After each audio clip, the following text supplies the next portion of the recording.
Hi, this is Mark Allen, six-time Ironman Triathlon World Champion and author of The Art of Competition.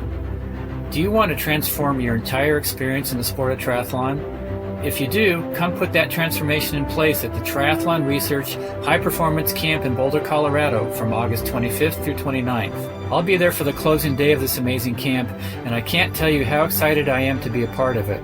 I'll be presenting some thought-provoking insights from my most recent book, The Art of Competition, where I will show you how you can get more out of the sport and how you can transfer those principles to all areas of your life.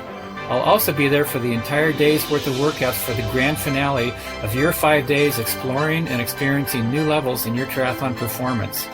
If you sign up for the Triathlon Research Camp, you'll get a free copy of my book, which I'll be happy to sign for you at the dinner that we'll all share together on the closing day. The Triathlon Research Camp is going to be incredible. To take part in this once-in-a-lifetime experience, go to triathlonresearch.org/camp. But please hurry, as spots are going to be limited so that we can provide you with the best possible personal coaching experience. Welcome to Triathlon Research, the podcast that brings together the world's best triathlon coaches, athletes, equipment experts, and medical professionals to get you the right information that you need to race past your personal best and get more enjoyment out of your triathlon journey. Triathlon Research, where we teach you how to train smart. Here's your host, Suzanne Atkinson, MD, founder and head coach of Steel City Endurance. Hi there, this is Suzanne Atkinson with Triathlon Research, and today I'm interviewing Amy Javens. Amy is a former elementary school teacher of 17 years. She's a mother of 3 teenage daughters, and she's a professional triathlete. Hi, Amy. Thanks for joining me this morning. Hi, Suzanne. Thanks for having me. Amy, I'm really looking forward to getting to know you a little bit better on this podcast and just talking a little bit about your current career as a professional triathlete, some of the things that you excel at that other people seem to struggle with, for example, training in the heat, and also some of the struggles that you've had in the past overcoming injuries. And I'd also like to learn more about your personal life and how you managed to fit all of those responsibilities into training as a professional. Sounds good. Okay. I'd like to start with background. I just learned that you were an elementary school teacher for 17 years. That's quite a long time to be devoted to one career, especially in this day and age. What was that like for you, and how did you get involved in elementary school? Well, ever since I was a child, I always knew I wanted to be an elementary teacher or in education. I love learning. I love teaching. I love just learning about new things and gaining knowledge. So it was a really good fit for me. I also was involved in sports my whole entire life. I played basketball. I ran track and field. At a young age, I was a softball player, and I liked the idea of becoming a coach. So being a teacher and being a coach sort of fit hand in hand with each other.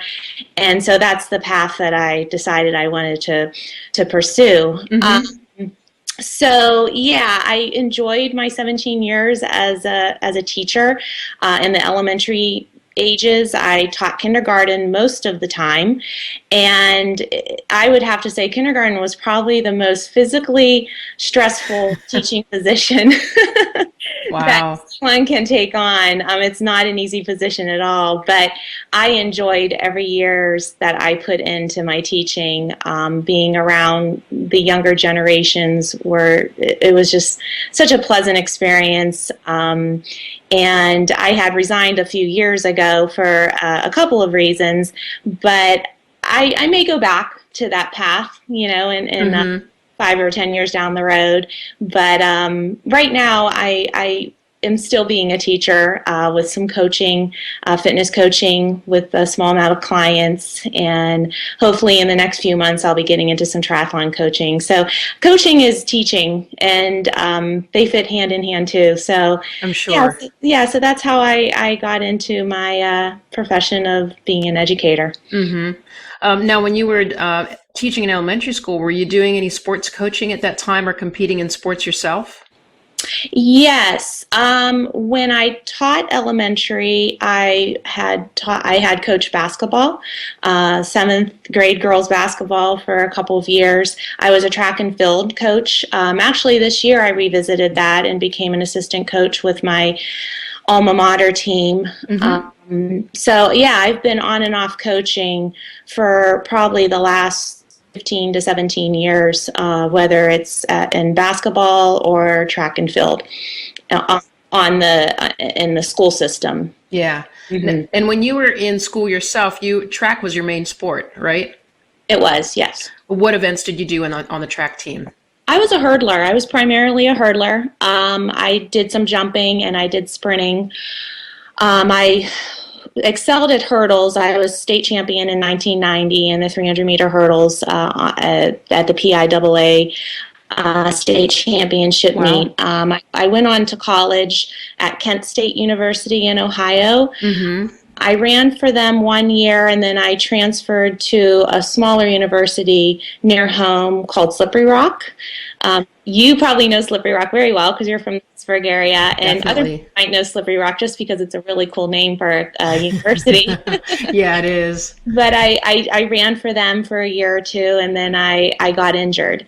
I ended up having chronic Achilles tendonitis. Wow. So that's pushed me out of my track and field career, I guess we could say. Yeah. So I'm going to come back to your ankle injuries or your Achilles injuries, but I want to sort of hook the attention of the triathletes who are listening here and jump fast forward in time, and then we'll fill in the gaps in between. Sure. So you're currently a professional triathlete, and you're in your second year of being a professional?